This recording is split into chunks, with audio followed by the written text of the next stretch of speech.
Okay, so this is the second part for the kinematics in one dimension. So we have here speed and velocity, okay? So both speed and velocity has the same symbol, okay? The symbol for speed and velocity is simply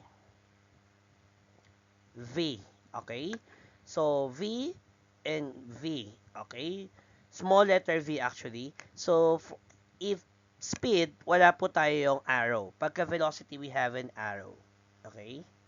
Since speed is a scalar quantity and velocity is a vector quantity.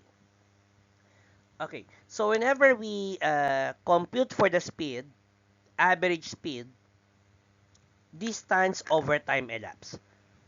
So let's put it in an equation.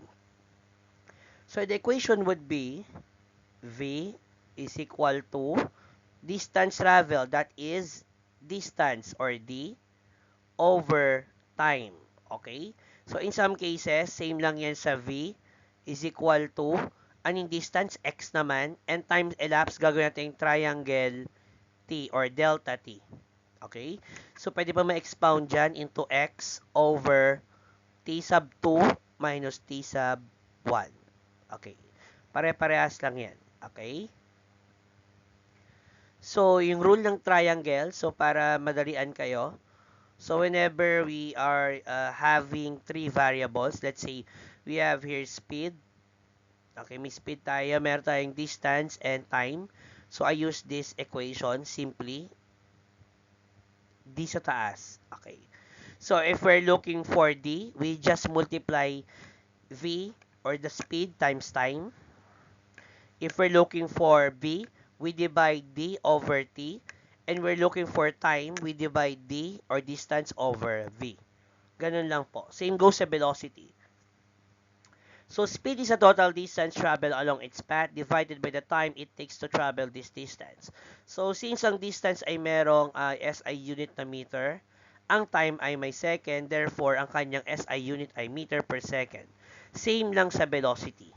So velocity is used to signify both the magnitude of how fast an object is moving and the direction in which it is moving. So, it has a different set of equation, pero halos parehas lang. Ano pong equations niya? Average velocity, that is B, is equal to displacement. Ang displacement, delta x or delta d, diba? Time elapsed, t. Pwede mo pang expand into, ayun, sinabi niya, final position minus initial position. And that is x sub f minus x sub I over time. Kapag yung time, dalawa, pwede mo pa i-expand into x sub f minus x sub I over t sub 2 or t sub f, sorry. Since f na ginamit natin, t sub f minus t sub I. Ganun lang po. So, the unit for velocity is just the same as speed, meter per second. And take note, the difference is just that the average velocity uses displacement instead of distance traveled. Okay, sample. Ay, wala siyang sample, no? So, nabura. Anyways, no? So, madali lang din naman yon. I know, familiar naman kayo dun eh, di ba? So, instantaneous velocity is the average velocity in the limit as the time interval becomes infinitesimally short. So, it just have the same equation wherein V is equal to the limiting delta time towards 0, delta x over delta d. Ano ibig sabihin nito? So, bigyan na natin ng example. Yung instantaneous velocity, this is the concept na ginagamit nyo sa speedometer nyo. Parehas lang siya sa acceleration or instantaneous acceleration. No? Meaning, halos instant yung changes niya. Leading to zero na. Okay? So, this graph shows a constant velocity. Yan.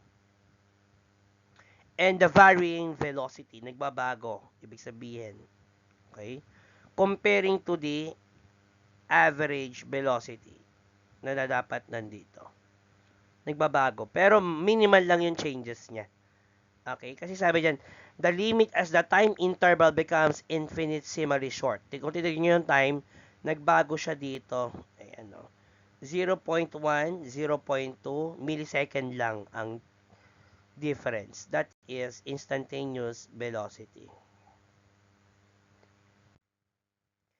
So example, how far does a jogger run in 1.5 hours if his average speed is 2.22 meter per second? So Grasa method, okay, sig fig.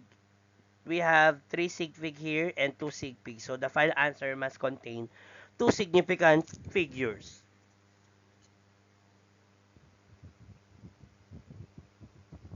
Okay. So, as you can see, naka-R to. So, you need to convert this into second.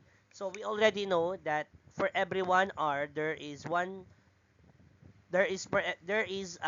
minutes. And for every 60 minutes, we have,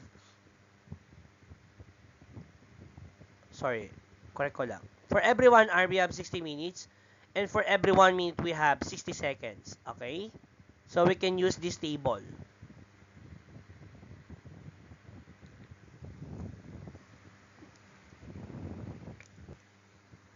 Okay. So, equation or required, rather, distance ang hinahanap. So, turo ko sa inyo, di ba? Pag D ang hinahanap, we will simply multiply the velocity times time. Substitute the value in the solution. In equation rather, sorry. So, pag nagmo-multiply tayo, nakakancel naman po ang same units. Okay, so 12,000 meter is the correct answer. Why? Kasi ito talaga ang SI unit ng distance. But I will accept whenever you answer it in 12 kilometers. Okay?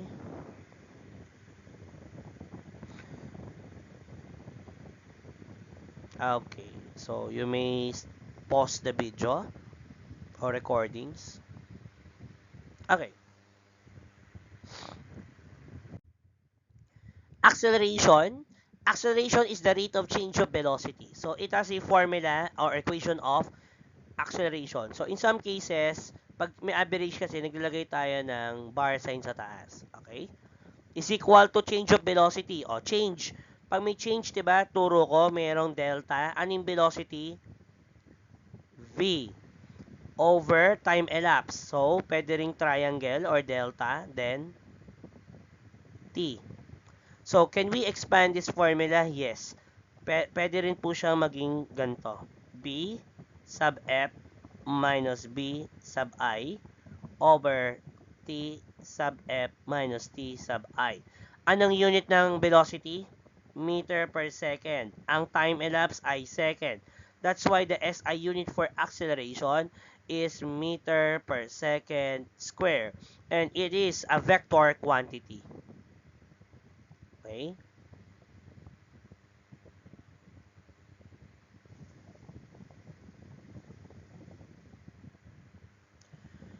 So, there is an acceleration whenever we change the speed, the constant speed, but with a change in direction, or the changing speed and direction. On the other hand, we have velocity if there is change in speed, either increase or decrease, change in any direction, or change in speed as well as direction. So, you may pause this. Usually, lumalabas sa exam to, ha? Take note of this.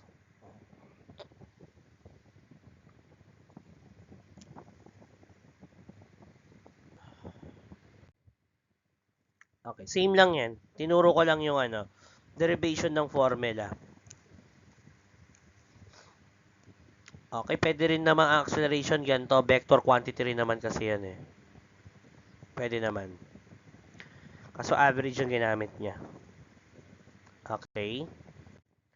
A sample problem. So, dito sa sample problem, a car accelerates on a straight road from rest. O, meron kang from rest to in 5.0 second as shown. So, what is the magnitude of its average acceleration? So, from rest, meaning yan 0. Okay, that is your velocity. And your final velocity, based sa picture, is 75 km per hour. Okay? So, since naka-second to, you need to, what? Change. Okay? The unit. So, change the unit to meter per second kasi yun ang SI unit eh. Tsaka naka-base ang time natin sa second. So, convert mo siya into meter per second. So, magiging Pause natin to. Okay, after pausing this, continue answering. 21 meter per second. So we are looking for acceleration. So using the triangle, you can solve simply for acceleration. Okay?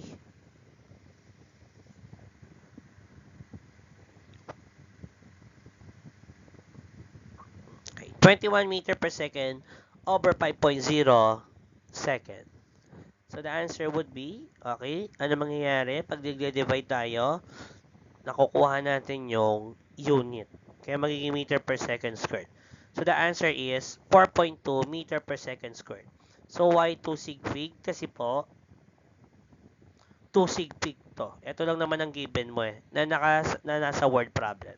So take note, yung sig fig mo nagbe-base sa word problem. Kung ano yung na-mention na numerical or quantity doon, yun yung basis nyo. Hindi yung from rest or zero or yung nasa picture. Okay, so that's all for the second part.